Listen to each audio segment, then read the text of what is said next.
Hi hello friends, welcome back. മഴ തോരും മുൻപേ സീരിയലിന്റെ ഇനി വരാൻ പോകുന്ന ഒരു അടിപൊളി സൂപ്പർ എപ്പിസോഡ് റിവ്യൂ ആണ് പറയുന്നത്.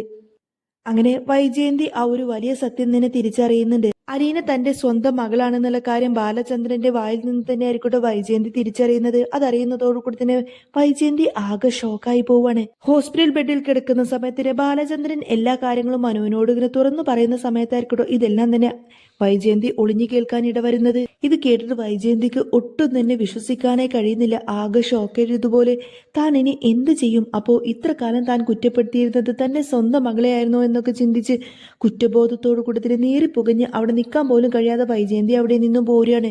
അങ്ങനെ ആകെ മനസ്സ് തകർന്നുകൊണ്ട് തന്നെ വൈജയന്തി നേരെ വണ്ടിയൊക്കെ ഓടിച്ചിട്ട് നേരെ തിരിച്ച് വീട്ടിലേക്ക് തന്നെ വരികയാണ്. വീട്ടിലേക്ക് വന്നുകൊണ്ടിരിക്കുന്ന സമയത്ത് പോലും വൈജയന്തി ചിന്തിക്കുന്നത് അലീനയെ കുറിച്ച് മാത്രമായിരിക്കും. അപ്പോ താൻ പ്രസവിച്ച തന്റെ സ്വന്തം മകളായിരുന്നോ അലീന? അലീന തന്റെ അടുത്തേക്ക് വരുന്ന സമയത്തൊക്കെ എത്ര ക്രൂരമായിട്ടാണ് താൻ അലീനയോട് പെരുമാറിയിരിക്കുന്നത്. ഒരിക്കൽ പോലും താൻ അലീനയോട് സ്നേഹത്തോടെ ഒന്നും സംസാരിച്ചിട്ട് പോലുമില്ല എന്നൊക്കെ ചിന്തിച്ചുകൊണ്ട് തന്നെ വൈജയന്തിക്ക് വല്ലാത്ത കുറ്റബോധം തോന്നിപ്പോവാണ്. അങ്ങനെ വൈജയന്തി നേരെ ദേഷ്യത്തിൽ വീട്ടിലേക്ക് അങ്ങ് കയറി വരുന്നുണ്ടെന്ന് മാത്രമല്ല വേഗം കയറി ചെല്ലുന്നത് നേരെ അലീനയുടെ മുറിയിലേക്കായിരിക്കും. മുത്തശ്ശി അവിടെ കിടക്കുന്നുണ്ടെങ്കിൽ പോലും വൈജയന്തി മുത്തശ്ശിയെ മൈൻഡ് പോലും ചെയ്യാതെ നേരെ അലീനയുടെ മുറിയിലേക്ക് കയറി ചെന്നതിന് ശേഷം അലീനയുടെ ബാഗൊക്കെ പരിശോധിക്കുകയാണ്. ബാലചന്ദ്രൻ അലീന തന്റെ സ്വന്തം മകളാണെന്നുള്ള കാര്യം മനസ്സിലാക്കിയിട്ടുണ്ടെങ്കിൽ പോലും വൈജയന്തിക്ക് പെട്ടെന്ന് അതങ്ങ് വിശ്വസിക്കാനും ഉൾക്കൊള്ളാനും കഴിയുന്നില്ല. എന്നാലും തന്റെ മനസ്സിലുള്ള ആ ഒരു സംശയം തീർക്കാൻ വേണ്ടി ആ ഒരു ബാഗ് തപ്പിക്കഴിഞ്ഞാൽ അതിൽ നിന്ന് എന്തെങ്കിലും സൂചന, എന്തെങ്കിലും ഹിന്റ് കിട്ടുമെന്ന് അറിയാൻ വേണ്ടി തന്നെയായിരിക്കും കേട്ടോ വൈജയന്തി ആ ഒരു ബാഗൊക്കെ അലീനയുടെ ബാഗൊക്കെ എടുത്ത് പരിശോധിക്കുന്നത്. പെട്ടെന്ന് മുത്തശ്ശി അത് ശ്രദ്ധിച്ച് ചോദിക്കുന്നുണ്ട്, വൈജയ് നീ എന്തായി കാണിക്കുന്നത്? നിനക്ക് എന്താ ഭ്രാന്തായോ? നീ എന്തിനാ വെറുതെ ആ കുട്ടിയുടെ ബാഗ് എടുത്ത് തപ്പി നോക്കുന്നത്? അത് അലീനയുടെ ബാഗല്ലേ എന്നൊക്കെ ചോദിക്കുന്ന സമയത്തിന് വൈജയന്തി അതൊന്നും മൈൻഡ് ചെയ്യാതെ ആ ഒരു ബാഗും ഷെൽഫും എല്ലാം അങ്ങനെ തപ്പി തപ്പി നോക്കുകയാണ്. അമ്മ ഒന്നും മിണ്ടാതിരിക്കുന്നുണ്ടോ? അല്ലെങ്കിൽ തന്നെ ഞാൻ ആകെ ഭ്രാന്ത് പിടിച്ചിരിക്കുകയാണ്, ഞാൻ ഇതൊന്നും നോക്കട്ടെ എന്നൊക്കെ പറഞ്ഞു കൊടുത്തിട്ട് വൈജയന്തി വീണ്ടും ആ ഒരു ബാഗ് മുഴുവനായിട്ട് ഇങ്ങനെ കൊട്ടി നോക്കുകയാണ്. പക്ഷെ അതിൽ നിന്നൊന്നും തന്നെ കിട്ടുന്നില്ല. അവസാനം അലീനയുടെ ഒരു ചെറിയൊരു പേഴ്സ് കിട്ടുകയാണ്. അത് തുറന്നു നോക്കുന്ന സമയത്ത് തന്നെ അലീനയുടെ ആധാർ കാർഡ് ഇതിൽ നിന്നും കിട്ടും. അങ്ങനെ ആധാർ കാർഡിൽ അലീനയുടെ ഡേറ്റ് ഓഫ് ബർത്ത് കാണുന്ന സമയത്തായിരിക്കട്ടെ വൈജയന്തി ഒന്നങ്ങ് ഞെട്ടിപ്പോകുന്നത്. താൻ തിരുവനന്തപുരം ഹോസ്പിറ്റലിൽ പ്രസവിച്ച് കിടക്കുന്ന അതേ ആ ഒരു ഡേറ്റ് ഓഫ് ബർത്ത് തന്നെയായിരിക്കും അലീനക്ക്. അത് കാണുന്നതോടുകൂടി തന്നെ വൈജയന്തിയുടെ ആ ഒരു സംശയം അങ്ങ് ഉറപ്പിക്കുകയാണ്. അലീനയുടെ ആധാർ കാർഡിലെ ഡേറ്റ് ഓഫ് ബർത്ത് കാണുന്നതോടുകൂടി തന്നെ താൻ അറിഞ്ഞ കാര്യങ്ങളെല്ലാം തന്നെ സത്യമാണെന്ന് വൈജയന്തി വിശ്വസിക്കുകയാണ്. അലീനയുടെ ഡേറ്റ് ഓഫ് ബർത്ത് എന്ന് പറഞ്ഞാൽ ജീവിതത്തിൽ ഒരിക്കലും തന്നെ വൈജയന്തിക്ക് മറക്കാൻ പറ്റാത്തൊരു ഡേറ്റ് ആയിരിക്കും. താൻ തന്റെ ജീവിതത്തിൽ ആദ്യമായിട്ട് ഒരു കുഞ്ഞിന് ജന്മം നൽകിയിട്ട് താൻ ഒരുപാടധികം സന്തോഷിച്ച, താൻ ഒരുപാടധികം വിഷമിച്ച ആ ഒരേ ഒരു ദിവസമായിരിക്കും അന്ന്. അതുകൊണ്ട് തന്നെ ആ ഒരു ഡേറ്റ് ഓഫ് ബർത്ത് വൈജയന്തിക്ക് ഒട്ടും തന്നെ മറക്കാൻ കഴിയില്ല. താൻ തന്റെ പൊന്നോമനെ പ്രസവിച്ച ദിവസം, എന്നിട്ട് ആ കുഞ്ഞിനെ ഒരു നോക്ക് പോലും കാണാൻ കഴിഞ്ഞില്ല. കുഞ്ഞിനെ നഷ്ടമായ സങ്കടത്തിൽ ഒരുപാട് കാലം ജീവിച്ചു. എന്നിട്ട് വീട്ടുകാരുടെ നിർബന്ധപ്രകാരം മാത്രമാണ് അന്ന് ബാലചന്ദ്രന്റെ വൈജയന്തി കല്യാണം കഴിച്ചത്. കുഞ്ഞ് നഷ്ടപ്പെട്ടു പോയി എന്നൊക്കെ പറഞ്ഞ് വീട്ടുകാർ പറഞ്ഞ് വൈജയന്തിയെ വിശ്വസിപ്പിച്ചിരുന്നു.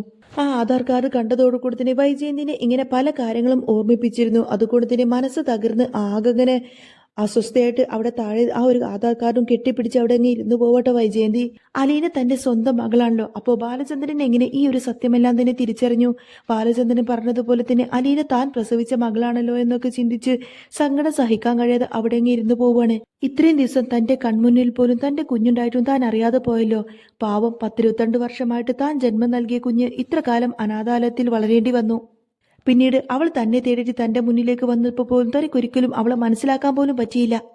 സ്നേഹത്തോടെ അലീന എപ്പോഴും തന്റെ മുന്നിലേക്ക് വരുന്ന സമയത്ത് അവളോടൊന്ന് സ്നേഹത്തോടെ പെരുമാറാൻ പോലും പറ്റിയിട്ടില്ല. എപ്പോഴും അലീനയോട് വളരെ ക്രൂരമായിട്ടും വളരെ ദേഷ്യത്തോടും മാത്രമേ വൈജയന്തി സംസാരിച്ചിട്ടുള്ളൂ. എപ്പോഴും അവളെ വഴക്ക് പറയാനും അവളെ കുറ്റക്കാരിയാക്കാനും എപ്പോ നോക്കിയാലും അവൾ എങ്ങനെ പഴിചാരാൻ മാത്രമേ താൻ ശ്രമിച്ചിട്ടുള്ളൂ എന്നൊക്കെ ചിന്തിക്കുന്ന സമയത്തിന് വൈജയന്തിക്ക് വല്ലാതെ കുറ്റബോധം തോന്നിക്കൊണ്ട് വൈജയന്തി അവിടെ ഇരുന്നിങ്ങനെ പൊട്ടിക്കരയാണ്. അവളുടെ സ്വന്തം കൂടപ്പിറപ്പായ തന്റെ മകൻ രോഹിത്തിൽ നിന്നും അവൾക്കൊരു അപകടം സംഭവിച്ചു. എന്നിട്ട് പോലും അവളുടെ ഭാഗത്ത് തെറ്റില്ലായിരുന്നിട്ട് പോലും അവളൊന്ന് സമാധാനിപ്പിക്കാനോ അവളുടെ ഒന്ന് ചേർത്ത് പിടിക്കാനോ തന്നെ കൊണ്ട് സാധിച്ചില്ല. അപ്പോൾ ഇത്ര കാലം താൻ കുറ്റപ്പെടുത്തിയിരുന്നതും ഉപദ്രവിച്ചതും അധിക്ഷേപിച്ചിരുന്നതൊക്കെ താൻ പ്രസവിച്ച തന്റെ സ്വന്തം മകളാണെന്ന് ചിന്തിക്കുന്നതോടുകൂടി തന്നെ വൈജയന്തിക്ക് പിന്നെ ഒന്നിനൊന്നിനും സാധിക്കുന്നില്ല. അങ്ങനെ ഇതെല്ലാം ചിന്തിച്ചുകൊണ്ട് തന്നെ വൈജയന്തിയുടെ തല അങ്ങനെ പെരുക്കുന്നത് പോലെയാവാണ്. വൈജയന്തി ഒന്നും മിണ്ടാതെ അങ്ങനെ സങ്കടപ്പെട്ട് വിങ്ങി ഇങ്ങനെ പൊട്ടിക്കരയാണ്. എന്നാൽ ഈ ഒരു കാഴ്ചയും കണ്ടുകൊണ്ട് തന്നെ മുത്തശ്ശിക്കും വല്ലാത്ത സങ്കടാവുന്നുണ്ട്. എന്താ കാര്യമൊന്നും തന്നെ മുത്തശ്ശി അറിയുന്നില്ല. മുത്തശ്ശി പറഞ്ഞിട്ട് വൈജയ് എന്താ നിനക്ക് പറ്റിയത്? എന്താണ് ഈ കാര്യം പറഞ്ഞ് എന്തിനാണ് ഇങ്ങനെ കരയുന്നത്? ഇതിങ്ങനെ വീണ്ടും ചോദിക്കുന്നുണ്ട് മുത്തശ്ശി. അന്നേരം വൈജയന്തി അവിടെ നിന്നും എഴുന്നേറ്റ് കണ്ണൊക്കെ തുടച്ചു നേരെ മുത്തശ്ശിയുടെ തൊട്ടരികിലായിട്ട് വന്നിരിക്കുന്നുണ്ട്. എന്നിട്ട് ചോദിക്കുന്നുണ്ട്, അമ്മേ അന്ന് 10-22 വർഷങ്ങൾക്ക് മുൻപ് എനിക്ക് ജനിച്ച കുഞ്ഞ്, ആ കുഞ്ഞ് നിങ്ങളെ എന്താണ് ചെയ്തത്? ആ കുഞ്ഞിന് നിങ്ങൾ എന്താണ് ചെയ്തത്? ആ കുഞ്ഞന്ന് മരിച്ചു എന്ന് നിങ്ങൾ എന്നോട് കള്ളം പറഞ്ഞതല്ലേ എന്ന് ചോദിക്കും വൈജയന്തി. അപ്പൊ മുത്തശ്ശി ചോദിക്കുന്നുണ്ട്, എന്താ വൈജയന്തി നിനക്ക് പറ്റിയത്? നിന്നോടാരാ ഇതൊക്കെ പറഞ്ഞത് എന്ന് ചോദിക്കുന്ന സമയത്തും വൈജയന്തി പറയുന്നുണ്ട്, അമ്മേ ഞാൻ ചോദിച്ചതിന് മാത്രം അമ്മ ഉത്തരം പറഞ്ഞാൽ മതി. നിങ്ങൾ എന്താ അന്ന് ആ കുഞ്ഞിന് ചെയ്തത് എന്ന് ചോദിക്കും. ആ കുഞ്ഞൊന്നും മരിച്ചിട്ടുണ്ടായിരുന്നില്ലല്ലോ, നിങ്ങൾ എന്നോട് കള്ളം പറഞ്ഞതല്ലേ? ശരിക്കും ആ കുഞ്ഞൊന്നും മരിച്ചിട്ടുണ്ടായിരുന്നില്ലല്ലോ, നിങ്ങൾ എന്താണ് ആ കുഞ്ഞിനെ ചെയ്തത് എന്ന് വൈജയന്തി വീണ്ടും ചോദിക്കാണ്. അന്നേരം മുത്തശ്ശിക്ക് എന്ത് പറയണമെന്നറിയില്ല. മോളെ അത് പിന്നെ എന്നൊക്കെ ഇങ്ങനെ പറയാൻ നോക്കുന്ന സമയത്തിന് വൈജയന്തി പറയുന്നത്, വേണ്ട അമ്മ ഒന്നും പറയണ്ട. അപ്പോ ഈ 10-22 വർഷങ്ങളായിട്ട് നിങ്ങൾ എല്ലാവരും ചേർന്നിട്ട് എന്നെ ചതിക്കുമായിരുന്നു അല്ലേ? നിങ്ങൾ എല്ലാവരും എന്നെ വഞ്ചിച്ചു. എന്നിട്ട് ഞാൻ പോലും അറിയാതെ ആ കുഞ്ഞിനെ നിങ്ങൾ നേരെ അനാഥാലയത്തിൽ കൊണ്ടുപോയി ആക്കി. പാവം, അന്ന് എന്റെ പൊന്നുമോളെ എനിക്കൊന്ന് കാണാൻ പോലും പറ്റിയില്ല. നിങ്ങൾ എല്ലാവരും ചേർന്ന് അവളൊരു അനാഥാലയത്തിൽ കൊണ്ടുപോയി ആക്കി. ഇപ്പതേ 10-22 വർഷമായിട്ട് ഒരു അനാഥയെ പോലെ ആരുമില്ലാതെ അവൾ വളരുന്നു. യാതൊരു തെറ്റും ചെയ്യാത്ത ആ കുഞ്ഞിനെ നിങ്ങൾ എന്റെ അടുത്ത് നിന്നും അകറ്റിയല്ലേ? അമ്മേ, എന്തിനായിരുന്നു നിങ്ങൾ എല്ലാവരും ചേർന്നിട്ട് എന്നോട് ഈ ക്രൂരത ചെയ്തത്? അന്ന് എന്റെ കുഞ്ഞ് മരിച്ചു എന്നൊക്കെ പറഞ്ഞ് നിങ്ങൾ എന്നെ മറ്റൊരാളുടെ ജീവിതത്തിലേക്ക് കടത്തിവിട്ടിട്ട് ഇപ്പതേ അയാളുടെ ജീവിതം കൂടി നശിച്ചില്ലേ? എന്തിനായിരുന്നു അമ്മ എന്നോട് ഈ ചതി ചെയ്തത്? ഈ പാപൊക്കെ ഞാൻ എവിടെ പോയി വീട്ടുമെന്നൊക്കെ പറഞ്ഞുകൊണ്ടിന്റെ വൈജയന്തി പൊട്ടിക്കരയാൻ തുടങ്ങും. ഇത്ര ദിവസമായിട്ടും ആ കുഞ്ഞ് എൻ്റെ അടുത്ത് നിന്നിട്ട് പോലും ഞാൻ ആ കുഞ്ഞിനെ മനസ്സിലാക്കിയില്ല എന്നൊക്കെ പറഞ്ഞുകൊണ്ടായിരിക്കട്ടോ വൈജയന്തി കരയുന്നത്. അന്നേരം മുത്തശ്ശി ചോദിക്കുന്നതിന്, വൈജയ് നീ എന്തൊക്കെയാണ് ഈ പിച്ചും പെയ്യും പറയുന്നത്? അല്ല, നിനക്ക് എവിടുന്ന പെട്ടെന്ന് ഈ കാര്യങ്ങളൊക്കെ ഓർമ്മ വന്നത്? നീ എന്തൊക്കെയാണ് ഈ പറയുന്നത് എന്നൊക്കെ ചോദിക്കും. അപ്പോൾ വൈജയന്തി പറഞ്ഞിട്ട്, പിന്നെ ഞാൻ എന്താ ചെയ്യേണ്ടത് അമ്മേ? അമ്മേ, ഇവിടെ നിന്നിരുന്ന അലീന ആരാന്ന് അമ്മക്കറിയാമോ എന്ന് ചോദിക്കുന്ന സമയത്തിന് മുത്തശ്ശി പറഞ്ഞിട്ട്, അലീന ഇവിടുത്തെ ഹോം നേഴ്സ് അല്ലേ? അല്ല, നിനക്ക് അവളെ ഇഷ്ടമല്ലല്ലോ, എന്നിട്ടിപ്പോ നീ പെട്ടെന്ന് എന്താ അവളെ പറ്റി ചോദിക്കുന്നത് എന്ന് ചോദിക്കും. അന്നേരം വൈജയന്തി പറഞ്ഞിട്ട്, അതെ അമ്മേ, അവൾ ഇവിടുത്തെ ഹോം നേഴ്സാണ്. 10-22 വർഷമായിട്ട് എന്റെ പൊന്നുമോൾ അവിടെ അനാഥാലയത്തിൽ വളരുമായിരുന്നു. അവൾ എന്റെ സ്വന്തം മകളാണമ്മേ. ഞാൻ പ്രസവിച്ച എന്റെ രക്തത്തിൽ പിറന്ന എന്റെ സ്വന്തം മകളാണമ്മേ. എന്റെ അച്ഛനും ആങ്ങളെയൊക്കെ ചേർന്ന് കൊടുത്തിട്ട് ആ ഒരു രഹസ്യം എന്നിൽ നിന്ന് മറച്ചു വെച്ചതായിരുന്നു. ആ കുഞ്ഞ് മരിച്ചുപോയി എന്നത് അവരെന്നോട് കള്ളം പറഞ്ഞതായിരുന്നു. അവളെ അന്ന് അവരെല്ലാവരും ചേർന്ന് അനാഥാലയത്തിൽ കൊണ്ടുപോയി ആക്കി. ഒരു പക്ഷേ അമ്മക്കും ആ ഒരു കാര്യം അറിയുമായിരിക്കും. പക്ഷേ അവള് മരിച്ചു എന്നൊക്കെ പറഞ്ഞ് നിങ്ങൾ എല്ലാവരും ചേർന്ന് എന്നെ വിശ്വസിപ്പിച്ചില്ലേ? നിങ്ങൾ എല്ലാവരും ചേർന്ന് എന്നെ എന്റെ കുഞ്ഞിൽ നിന്നും അകറ്റിയെങ്കിൽ പോലും ദൈവമായിട്ട് അവളെ എന്റെ കൺമുന്നിൽ കൊണ്ടുവന്ന് തന്നിരിക്കുന്നു. എന്നാൽ അലീന സ്വന്തം വൈജയന്തിയുടെ സ്വന്തം മകളാണെന്ന് അറിയുന്നതോടുകൂടി തന്നെ മുത്തശ്ശിക്ക് സങ്കടവും സന്തോഷവും സഹിക്കാൻ കഴിയുന്നില്ല. മുത്തശ്ശിക്ക് പെട്ടെന്ന് അത് വിശ്വസിക്കാൻ പോലും കഴിയാതെ, വൈജയ് നീ എന്താ ഈ പറയുന്നത്? നീ പറയുന്നതൊക്കെ സത്യമാണോ എന്ന് ചോദിക്കുന്ന സമയത്തിന് വൈജയന്തി പറഞ്ഞത്, അതേ അമ്മേ, അലീന എന്റെ മകളാണെന്നുള്ള സത്യം ബാലചന്ദ്രൻ തിരിച്ചറിഞ്ഞിട്ടുണ്ട്. ബാലചന്ദ്രൻ പറയുന്നത് ഞാൻ കേട്ടതാണ്. അലീന എനിക്ക് ജനിച്ച മകളാണെന്നുള്ള സത്യം ബാലചന്ദ്രന്റെ നാവിൽ നിന്ന് തന്നെയാണ് ഞാൻ അറിഞ്ഞത്. പാവം, അവൾ എന്നെ ഒരു നോക്ക് കാണാൻ വേണ്ടിയിട്ട് ഹോം നേഴ്സ് എന്ന രൂപത്തിൽ ഇങ്ങോട്ടേക്ക് വന്നതായിരുന്നു. അതൊന്നും അറിയാതെ ഞാൻ അവളെ എത്രമാത്രം കുറ്റപ്പെടുത്തി, അധിക്ഷേപിച്ചു, ഉപദ്രവിച്ചു.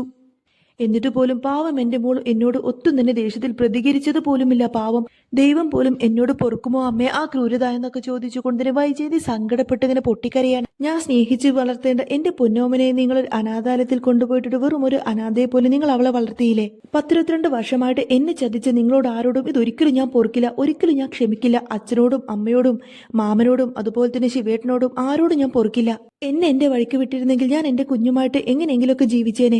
ഇപ്പതേ അവളെ ഞാൻ പോലും അറിയാതെ അനാഥാലയത്തിലേക്ക് പറഞ്ഞു വിട്ടത് കൊണ്ട് തന്നെ എന്റെ ജീവിതം മാത്രമല്ല അവളുടെ ജീവിതവും പോയില്ലേ? നിങ്ങൾ എല്ലാവരും നിർബന്ധിച്ച് എന്നെ മറ്റൊരു ജീവിതത്തിലേക്ക് കൈപ്പിടിച്ചാക്കി. ഇപ്പതേ ആ ഒരു ജീവിതവും ഇതാ തകരാൻ പോകുന്നു. എനിക്കെല്ലാം നഷ്ടപ്പെട്ടു. പാവം എന്റെ പൊന്നുമോളുടെ മുഖത്ത് ഞാൻ ഇനി എങ്ങനെ നോക്കും? ഒരു അമ്മ എന്ന രീതിയിൽ പോയിട്ട് ഒരു മനുഷ്യ സ്ത്രീ എന്ന രീതിയിൽ പോലും ഞാൻ അവളെ സ്നേഹിച്ചിട്ടില്ല. എനിക്കതിന് കഴിഞ്ഞിട്ടില്ല. അവൾ ഇവിടെ ഉണ്ടായിരുന്ന സമയത്ത് ഒരു നല്ല വാക്ക് പറയാൻ പോലും എനിക്ക് പറ്റിയിട്ടുണ്ടായിരുന്നില്ല അമ്മേ. ഇതൊക്കെ ഈ പാപമൊക്കെ ഞാൻ എവിടെ കൊണ്ടുപോയി തീർക്കും?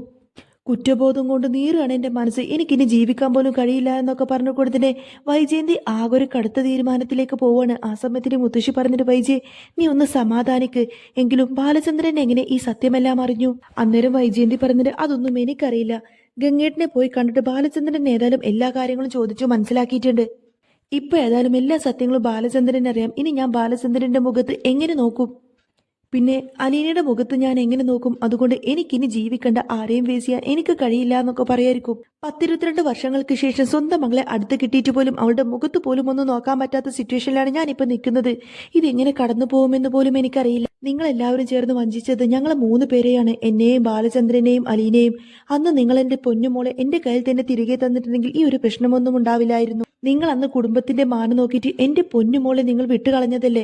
അന്ന് നിങ്ങൾ എന്റെ കുഞ്ഞിനെ എനിക്ക് തന്നിരുന്നെങ്കിൽ ഞങ്ങൾ എവിടെയെങ്കിലും സന്തോഷമായിട്ട് ജീവിച്ചേനെ. നിങ്ങൾ എല്ലാവരും ചേർന്ന് എല്ലാം നശിപ്പിച്ചില്ലേ? പിന്നെ അച്ഛൻ എന്താ പ്രശ്നം? അച്ഛനിപ്പോ ഒന്നും അറിയണ്ടല്ലോ. അലീനെ ഇന്നുവരെ എനിക്കൊരു മകളായിട്ട് സ്നേഹിക്കാനൊന്നും കഴിഞ്ഞിട്ടില്ല. ഇനി ഒരിക്കലും അലീനെ സ്നേഹിക്കാൻ കഴിയുമെന്ന് പോലും എനിക്കറിയില്ല. കാരണം രോഹിതും കൃഷ്ണമോളും ബബിതയെങ്ങാനും ഈ ഒരു സത്യം അറിഞ്ഞു കഴിഞ്ഞാൽ അലീന എന്റെ സ്വന്തം മകളാണെന്ന് അറിഞ്ഞു കഴിഞ്ഞാൽ പിന്നെ അവരെങ്ങനെ പ്രതികരിക്കുമെന്ന കാര്യം എനിക്ക് ചിന്തിക്കാൻ പോലും കഴിയില്ല. വൈജയന്തി തന്റെ മുന്നിൽ കിടന്നിങ്ങനെ പൊട്ടിക്കരയുന്നത് കണ്ട് മുത്തശ്ശിക്ക് ഭയങ്കര സങ്കടമായിരിക്കും. വൈജയന്തിയെ എങ്ങനെ സമാധാനിപ്പിക്കുമെന്ന കാര്യം മുത്തശ്ശിക്ക് പോലും അറിയില്ല. സത്യം പറഞ്ഞാൽ മുത്തശ്ശി പോലും ഇപ്പോഴാണ് ട്ടോ വൈജയന്തിയുടെ നാവിൽ നിന്നായിരിക്കും ആ ഒരു സത്യം തിരിച്ചറിയുന്നത്. കുഞ്ഞരാമേട്ടനാണെങ്കിൽ മുത്തശ്ശിയുടെ അടുത്ത് നിന്ന് പോലും ഈ ഒരു രഹസ്യം മറച്ചു വെച്ചതായിരിക്കും. വൈജയന്തിക്ക് നല്ലൊരു ജീവിതം കിട്ടാൻ വേണ്ടിയിട്ട് ആ കുഞ്ഞിനെ മനഃപൂർവ്വം അവർ അവിടെ നിന്നും അനാഥാലയത്തിലേക്ക് മാറ്റിയതാണ്. ആ കാര്യം മുത്തശ്ശിയെ പോലും അറിയിച്ചിരുന്നില്ല. വൈജയന്തി ആണെങ്കിൽ ആകെ ഒരു മാനസികാവസ്ഥയിലായിരിക്കും. തന്റെ കുഞ്ഞ് മരിച്ചുപോയി എന്ന് വിചാരിച്ചുകൊണ്ട് മാത്രമാണ് വീട്ടുകാരുടെ നിർബന്ധത്തിന് അന്ന് വൈജയന്തി ബാലചന്ദ്രനെ കല്യാണം കഴിച്ചിരുന്നത്. ബാലചന്ദ്രൻ ചെറുപ്പം മുതലേ വൈജയന്തിയുടെ പുറകെ നടക്കുമായിരുന്നു കല്യാണം കഴിക്കണമെന്നൊക്കെ പറഞ്ഞു. പക്ഷേ വൈജയന്തിക്കാണെങ്കിൽ ബാലചന്ദ്രനോട് ഒട്ടും തന്നെ താല്പര്യമില്ലായിരുന്നു. അങ്ങനെ വൈജയന്തി ആഗ്രയിലേക്ക് പഠിക്കാൻ പോയെന്ന സമയത്തായിരിക്കട്ടെ ലാലിച്ചനെ പരിചയപ്പെടുന്നത്. അവിടെ വെച്ച് അവർ രണ്ടുപേരും പ്രണയത്തിലാവുന്നു. അതുവഴിയായിരിക്കും അവർക്കൊരു കുഞ്ഞുണ്ടാവുന്നത്. അങ്ങനെ വൈജയന്തി പ്രഗ്നന്റ് ആയതോടുകൂടി തന്നെ ലാലിച്ചന് എന്തോ സർട്ടിഫിക്കറ്റ് എടുക്കാനും അതുപോലെ തന്നെ ഇവരുടെ വിവാഹം രജിസ്റ്റർ ചെയ്യണമെന്നൊക്കെ പറഞ്ഞ് നാട്ടിലേക്ക് പോയതായിരുന്നു. അങ്ങനെ പോയ ലാലിച്ചന് പെട്ടെന്ന് ആക്സിഡന്റ് പറ്റിയതോടുകൂടി തന്നെ പിന്നീട് അങ്ങനെ വൈജയന്തിയെ കാണാനൊന്നും പറ്റിയില്ല. എന്നാൽ ആ സമയത്ത് വൈജയന്തി വല്ലാതെ തെറ്റിദ്ധരിച്ചു പോവുകയാണ്. ലാലിച്ചൻ തന്നെ ചതിച്ച് കടന്നു കളഞ്ഞു എന്നായിരിക്കും വൈജയന്തി വിശ്വസിക്കുന്നത്.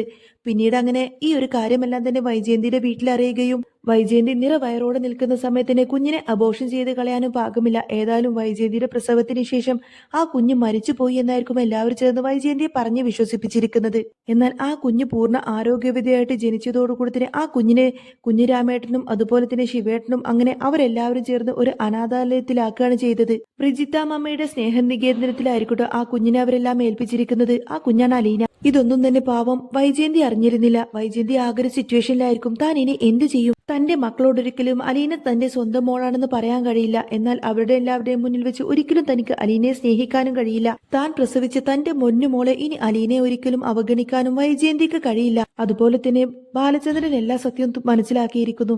ഇനി താൻ എങ്ങനെ ബാലചന്ദ്രനെ ഫേസ് ചെയ്യും? അങ്ങനെ സത്യമല്ല മനസ്സിലാക്കുന്നതോടുകൂടി തന്നെ വൈജയന്തി ആകെ തകർന്നു പോകുന്നുണ്ട് എന്ന് മാത്രമല്ല പിന്നീട് അങ്ങോട്ടേക്ക് നമ്മൾ കാണാൻ പോകുന്നത് മറ്റൊരു വൈജയന്തി ആയിരിക്കും. ഒട്ടും ജാടയില്ലാത്ത ഒട്ടും അഹങ്കാരമില്ലാത്ത മനസ്സിൽ സ്നേഹം മാത്രം ഒതുങ്ങിക്കൂടുന്ന നല്ലൊരു അമ്മയായ വൈജയന്തി ആയിരിക്കും ഇനി ഉടനീളം കാണാൻ പോകുന്നത്. അലീനയും ബാലചന്ദ്രനും സത്യമെല്ലാം തിരിച്ചറിഞ്ഞതിന് ശേഷം മുത്തശ്ശിയും അങ്ങനെ എല്ലാവരും സത്യം തിരിച്ചറിഞ്ഞല്ലോ. ഇനി ബബിതയും കൃഷ്ണമോളും അതുപോലെ രോഹിത് മാത്രമേ ഈ ഒരു സത്യം തിരിച്ചറിയാനുള്ളൂ. അലീന തന്റെ സ്വന്തം മകളാണെന്ന് അറിഞ്ഞ സ്ഥിതിക്ക് ഇനി അവരെയൊക്കെ വൈജയന്തി എങ്ങനെയാണ് ഫേസ് ചെയ്യാൻ പോകുന്നതൊക്കെ അടുത്ത എപ്പിസോഡിൽ പറയാട്ടോ. അപ്പോൾ നിങ്ങൾക്ക് ഈ ഒരു ചാനൽ ഇഷ്ടമാണെങ്കിൽ സബ്സ്ക്രൈബ് ചെയ്യാനും സപ്പോർട്ട് ചെയ്യാനൊന്നും മറക്കല്ലേ. ഈ വീഡിയോന്റെ തൊട്ട് മുൻപത്തെ എപ്പിസോഡ് ഞാൻ ഓൾറെഡി അപ്ലോഡ് ചെയ്തിട്ടുണ്ട്. അപ്പോൾ നിങ്ങൾക്കത് കേൾക്കാൻ താല്പര്യമുണ്ടെങ്കിൽ തീർച്ചയായിട്ടും നിങ്ങളത് കേൾക്കണം. അതുപോലെ തന്നെ ചാനൽ ഇഷ്ടമാവുകയാണെങ്കിൽ തീർച്ചയായിട്ടും സബ്സ്ക്രൈബ് ചെയ്യാനും സപ്പോർട്ട് ചെയ്യാനൊന്നും മറക്കല്ലേ. ബൈ.